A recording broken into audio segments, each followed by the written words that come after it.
Okay, so this is the Daf for Monday, May 12th, 2025. We're in Daf 11 of Shevuot. So here we go. At the end of 10, it says, Rav Chisda said to him, "Did you say that there is a proof from the halachot of incense? One cannot compare incense to animals consecrated for the daily offering, since incense is different, as it has only sanctity." We're in 11 now. "As it has only sanctity that inheres in its value. By contrast, animal offerings have inherent sanctity, which cannot be removed."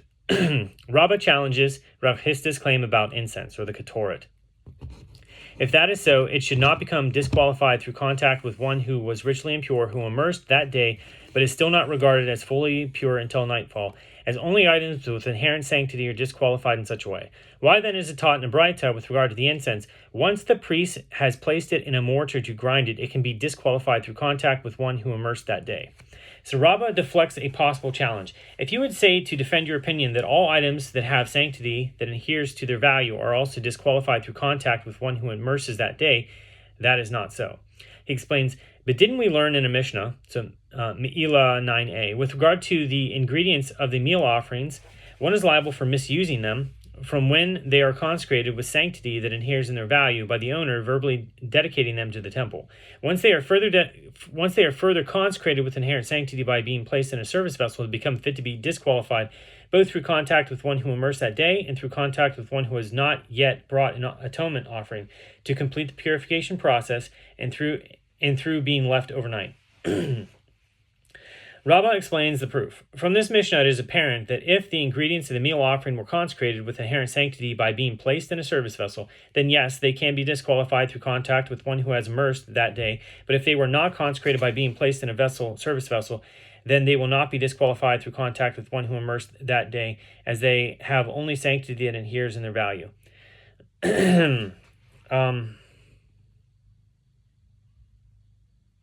So someone who immersed that day, so one who was ritually impure and immersed that day, thereby lessens the degree of his impurity. So basically it's nightfall whenever somebody gains impurity from immersing from that day. So a residual degree of impurity remains until nightfall. During the intervening period, his lessened degree of impurity means that he can no longer render non-sacred items ritually impure, but will still render sacred items ritually impure if he comes in contact with them.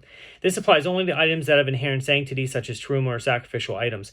The Braita describes this as disqualifying them because the contact renders them impure to the extent that they can no longer be used for their ritual purpose, but the item itself is not rendered ritually impure to extend that it can render something else ritually impure.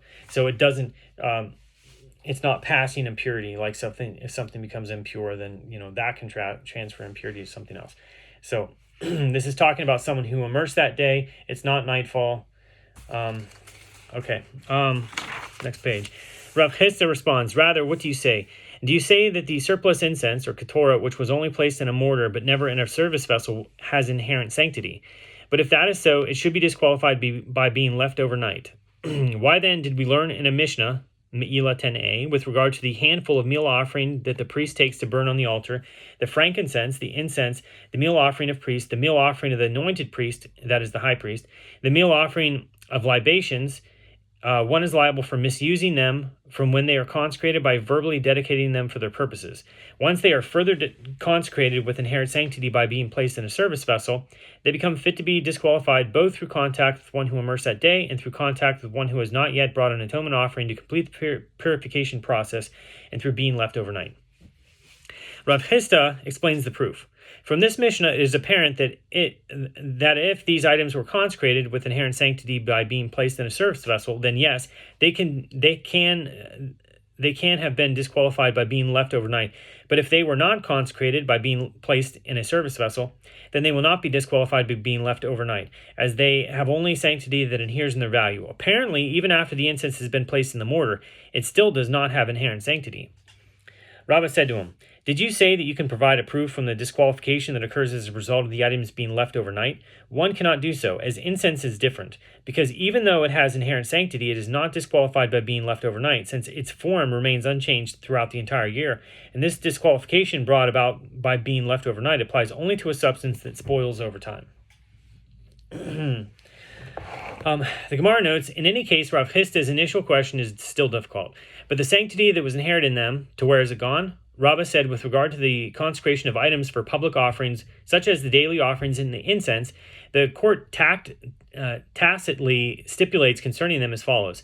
If they are ultimately required to be used as offerings that year, then they are required for that, and they should be consecrated as offerings. But if they are not required that year, then they are only to be consecrated for their value, so for them to be sold, and then for their proceeds to be used toward the purchase of offerings. Abaye said to Rabbah, but wasn't it you, master, who said, if one consecrated a male ram for its value, since that ram is itself fit to be brought as an offering, it is automatically consecrated with inherent sanctity. Accordingly, to what avail is the court's stipulation? Since the items are fit to be used as offerings, they will automatically become consecrated with inherent sanctity, even if they are consecrated only for their value. Rabbah answers, this is not difficult. This case, where the ram is automatically consecrated with inherent sanctity, is referring to a situation where the donor says that it should be consecrated for the value of a burnt offering for which the ram is itself suitable, whereas that case of the court stipulation is analogous to a situation where he has that ram, where he says that that ram should be consecrated for the value of libations, for which the ram itself is not suitable and therefore is not automatically consecrated with inherent sanctity.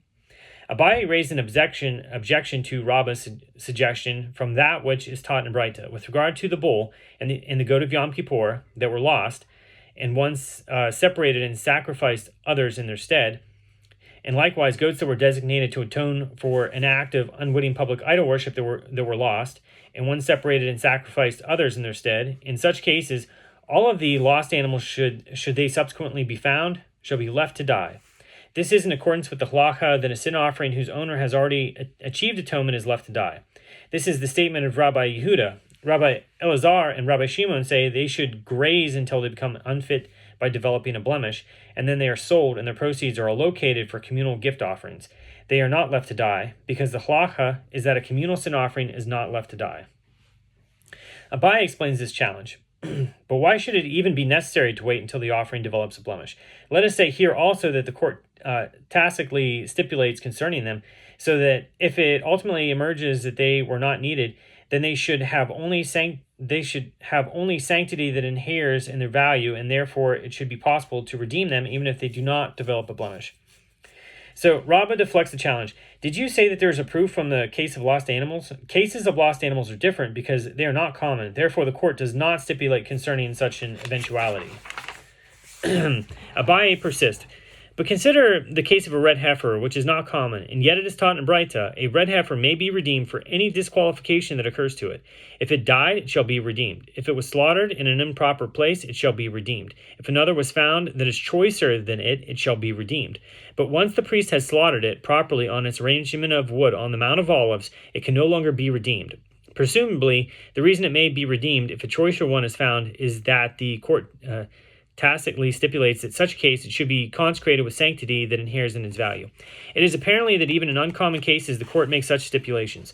Rabbah rejects the proof. The red heifer is different, as in all cases it has the only sanctity of items consecrated for temple maintenance, which inheres only in the item's value, so it can always be redeemed even if still unblemished. Abaye asked, if so, if it died or was slaughtered, how can it be redeemed? In order for an item to be redeemed, don't require that it first undergo the process of standing and valuation. The animal must be stood before a priest, who then evaluates how much it should be redeemed for. Leviticus 27:11-12. And a dead animal cannot stand. Rabbah answers, in accordance with whose opinion is this? It is in accordance with the opinion of Rabbi Shimon, who says items consecrated to be offered on the altar were included in the requirement of standing and appraising. But items with the sanctity of items consecrated for the temple maintenance, such as the red heifer, were not included in the requirement of standing and appraising.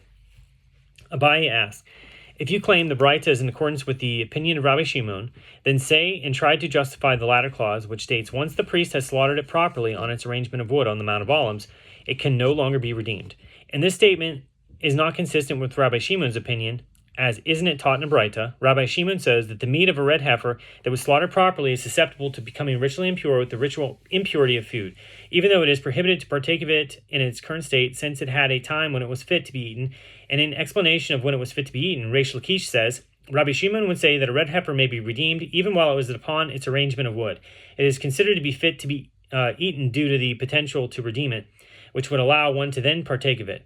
It is apparent from Reish Lakish's comment that the latter clause, and by logical extension, the rest of the Braita, is not in accordance with Rabbi Shimon's opinion. Rabbah concedes that therefore that the red heifer can be redeemed due to the fact that the court makes a stipulation with regard to it, but nevertheless he defends his opinion that they do not normally make a stipulation for uncommon cases. Rather, the case of a red heifer is different since it is of great monetary value. Therefore, to avoid a great loss, the court makes a stipulation despite its being an uncommon case. The Gemara interjects with a question concerning the Braita. The master said, in a Braita, if a red heifer died, it shall be redeemed. The Gemara asked, but may one redeem consecrated items in order to feed the meat from them to dogs? Certainly one may not. Nevertheless, the meat of a red heifer that died without being slaughtered is not suitable for any other purpose. Rav Shashia said, it is redeemed for the sake of its hide. The Gemara asked, but does the court stand and stipulate with its mind on the hide of a heifer, which is presumably of little value? Rav Kahana said, as people say in a popular adage, from a camel, even just its ear. Since a camel is so valuable, even the flesh of its ear is valuable and should be saved if possible. Similarly, the hide of a red heifer will also be valuable. Abaye raised an objection to Rabbah's claim that the court tacitly stipulates concerning items consecrated for public offerings from the Mishnah, 2b. The rabbis said to Rabbi Shimon, what is the halacha with regard to whether goats consecrated for different days may be sacrificed? This one in place of that one. For example, if a goat was initially consecrated to be sacrificed as part of the Yom Kippur additional offerings, may it be sacrificed instead as part of the festival additional offerings? Rabbi Shimon said to them, such a goat may be sacrificed. They said to Rabbi Shimon, since according to you their atonement is not the same, how could they possibly be sacrificed? Rabbi Shimon said to them, they can be interchanged since ultimately all of them came to atone for the defiling of the temple with sacrificial foods. Abaye explains the objection brought from the Mishnah. But according to Rabbah, why did Rabbi Shimon give the reason he gave? Let Rabbi Shimon say instead that the court tacitly stipulates concerning them that they should be consecrated for the day on which they are ultimately brought. Rabbah answers, did you say a proof from a statement of Rabbi Shimon? Rabbi Shimon does not accept the principle that the court tacitly stipulates concerning them, as is apparent from that which Rav Ida bar Avin says, that Rav Amram says, that Rav Yochanan says, concerning lambs consecrated for the daily offerings that were not needed by the public. According to the statement of Rabbi Shimon, they are not redeemed if they are unblemished. According to the statement of the rabbis, the majority, they are redeemed, even if they are unblemished. So the Gemara asks, and the rabbis who disagree with Rabbi Shimon and hold that the court does not make such stipulations, who are they? Where is their opinion recorded? If we say that they are the sages who ruled in the Mishnah cited above, Shekalim 4:5, with regard to surplus incense, that it may be redeemed, I'm going to continue reading. We're at the end of 11, though. No proof can be drawn from there, as incense is different, as it is not an entity that can be left to graves. Okay, thanks for watching. So Lag BaOmer is coming up. So hope you have a good week. Shavuot Tov. It's going to be exciting in Ava, but so anyway, hope you have a good week and a good Lag BaOmer coming up. But we'll continue to put up videos in the meantime. Take care.